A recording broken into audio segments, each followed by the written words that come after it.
कार्तिक महात्म चतुर्थ अध्याय। नारद जी स्वयं परम ज्ञानी थे। आप ब्रह्मा जी से ये सभी प्रश्न हम संसारी प्राणियों की भलाई के लिए कर रहे थे। अतः अब उन्होंने ब्रह्मा जी से पूछा, हे पितामह, अब आप कार्तिक मास में जो दीपदान किया जाता है उसका महात्म सुनाने की कृपा कीजिए। नारद जी का यह प्रश्न सुनकर ब्रह्मा जी बोले, हे पुत्र, दीप चाहे स्वर्ण का हो या चांदी का, तांबे का हो अथवा मिट्टी का, अपनी सामर्थ्य और श्रद्धा के अनुसार कार्तिक मास में दान अवश्य करना चाहिए। कार्तिक में दीप दान करने से समस्त पापों का नाश हो जाता है। दीपक भगवान की मूर्ति के आगे, तुलसी के समीप, ब्राह्मण के घर या वन में, वृक्ष के नीचे अथवा गौशाला या धर्मशाला के आले में संध्या को जलाया जाता है। दीपक घी का जलाएं अथवा तेल का, परंतु उसे पूरे मास तक जलाएं। ब्राह्मण के घर दीपक जलाने से अग्निष्टोम यज्ञ का फल प्राप्त होता है। जो ऊंचे स्थान अथवा स्तंभ पर दीप जलाते हैं उनके धन की वृद्धि होती है तथा वैकुंठ निवास मिलता है। दीप जलाते समय भगवान से प्रार्थना करें और कहें, भगवान आपके ही निमित्त दीपक जलाता हूँ। कार्तिक में मथुरा, माघ में प्रयाग और वैशाख में हरिद्वार में स्नान तथा निवास करें तो यह अत्यंत ही उत्तम है। जब सूर्य तुला, मकर अथवा मेष राशि में हो उस समय किए जाने वाले नियम, व्रत, पूजा व दान बहुत उत्तम फल देते हैं। इन महीनों में किए हुए व्रत, दान व शुभ कर्मों से सब पापों का नाश हो जाता है। जिस प्रकार भगवान भास्कर के उदय होने से अंधकार का नाश हो जाता है और वज्र से पर्वत का, गरुड़ के भय से सर्पों का, पवन से मेघ का, ध्यान से दुख का और सिंह के भय से मृगों का नाश हो जाता है, उसी प्रकार श्री मथुरा जी के दर्शन मात्र से ही सब पापों का खात्मा हो जाता है। कार्तिक मास में स्नान व जागरण, दीपदान, तुलसी सेवन, भगवान के मंदिर में मार्जन, झाड़ू लगाना, गाना, भगवान की कथा सुनना, सुनाना, कीर्तन करना, कराना, ये सब शुभ कार्य हैं।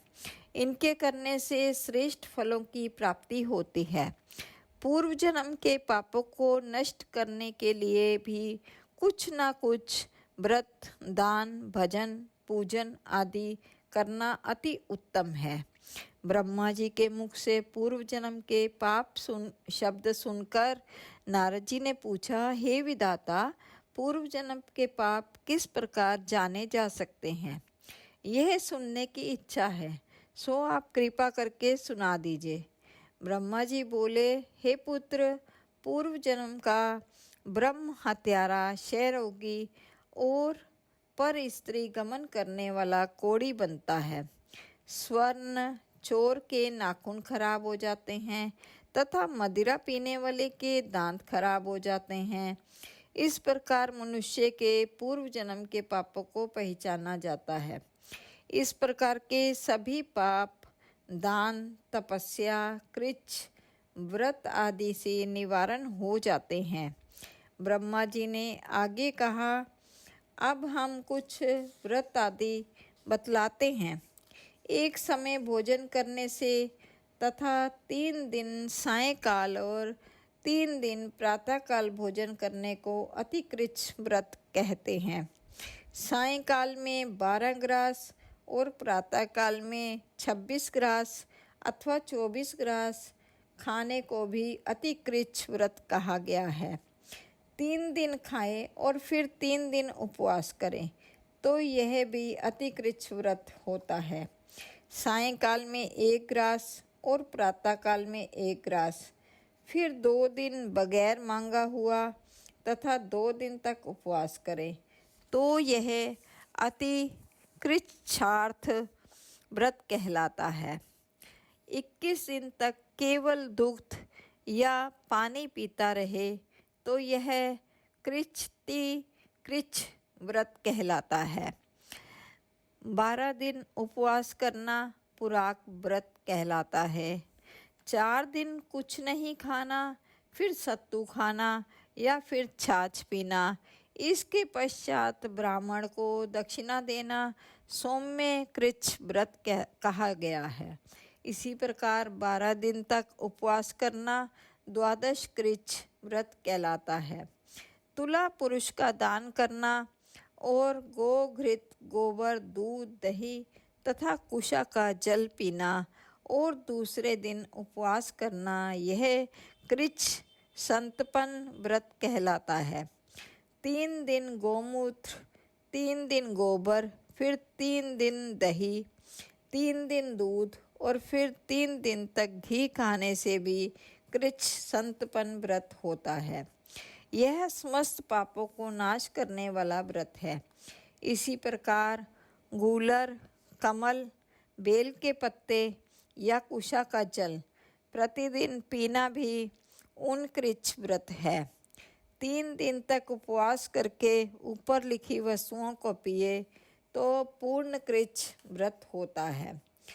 पका हुआ दूध, घी और जल एक दिन पिए और एक दिन उपवास करे तो इसे तप्त कृच्छ व्रत कहते हैं। जल, दूध और घी तपाकर 3 दिन तक पिए और एक समय स्नान करे तो वह भी तप्त कृच्छ व्रत होता है। इसका प्रमाण पानी 8 तोला, दूध 12 तोला, घृत 4 तोला होना चाहिए। कार्तिक शुक्ल चतुर्दशी को भगवान का पूजन करना चाहिए। उस रात्रि को उपवास रखकर और कमर तक जल में खड़े रहकर रात्रि भर भजन करने को जल कृच्छ व्रत कहा गया है। जो इस व्रत को करता है वो वैकुंठ को प्राप्त कर लेता है। कार्तिक सुदी सप्तमी को घी खाकर फिर एकादशी को उपवास पैतामह कृच्छ व्रत कहा गया है।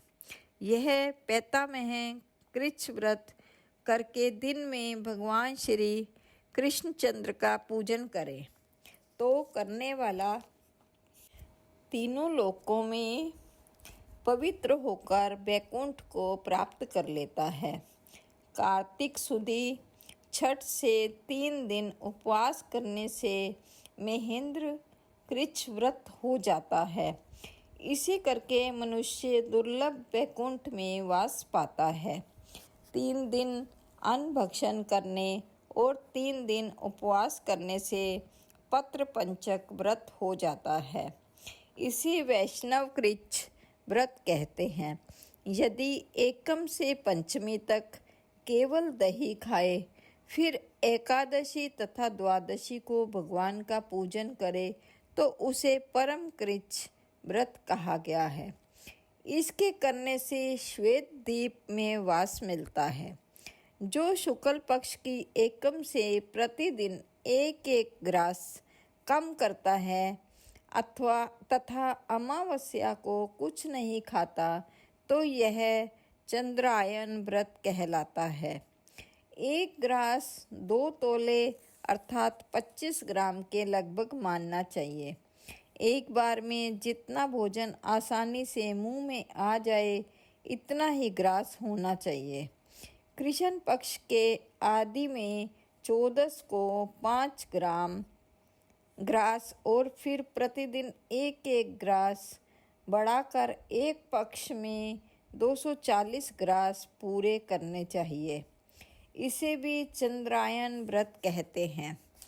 2 सप्ताह गाय के चारों स्तनों का दूध पिए, फिर 7 दिन तक 2 स्तनों का दूध और फिर 6 दिन तक 1 स्तन का दूध पिए, फिर 3 दिन अन्न जल कुछ ना लेकर केवल वायु ही सेवन करने से सोमपान नामक व्रत पूर्ण होता है। यह व्रत समस्त पापों का नाश करने वाला है।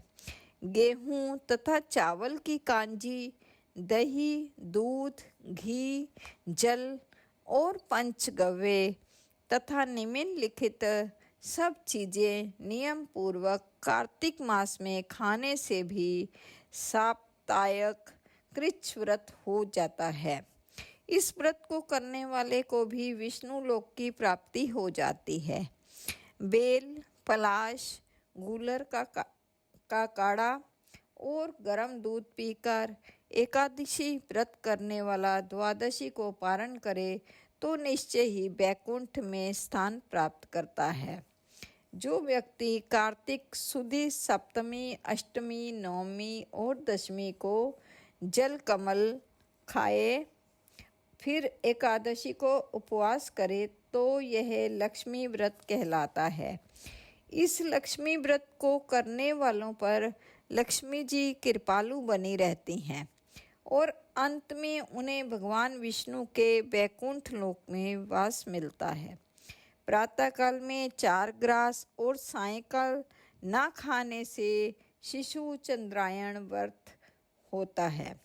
कार्तिक सुदी 14 के ब्रह्मक्रूच व्रत में गौरी का पूजन करना चाहिए।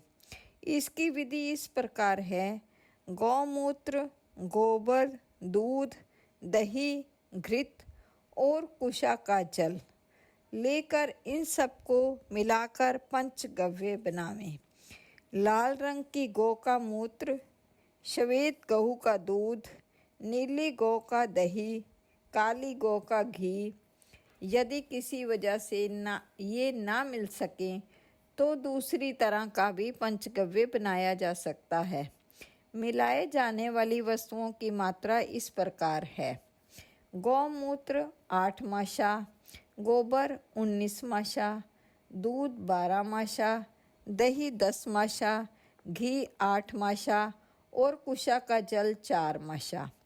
गौमूत्र गायत्री मंत्र पढ़कर गंध द्वारा से, गोबर पय पृथिव्या से, दूध दधि क्रावरियो मंत्र से, दही तेजोमसी पढ़कर घी और देव स्यति मंत्र पढ़कर कुशा का जल मिलाना चाहिए। इसको कुशा के पत्तों में रखकर विधिवत हवन करें। वेद के इन मंत्रों से आहुति देनी चाहिए। इरावती, इंद्र, विष्णु विक्रमे, शर्वती, मनस्तोक, शवती इन मंत्रों से आहुति देकर बचा हुआ पंचगव्य पान करना चाहिए। यह पलाश के पात्र में या स्वर्ण अथवा चांदी के पात्र में पान करना चाहिए। एक दिन तथा रात्रि उपवास करें। साथ ही भगवान का स्मरण करें। यदि स्त्री व्रत करे तो अपने पति की दीर्घ आयु की कामना भी करे। आंवला या तुलसी का पूजन करना चाहिए। व्रत समाप्ति के निमित्त ब्राह्मण को गोदान करना चाहिए। इन व्रतों को करने से व्रत करने वाला भगवान का प्रिय पात्र तो बनता ही है। इस श्लोक में सभी सुख और ऐश्वर्य भोगकर अंत में मोक्ष को भी प्राप्त करता है।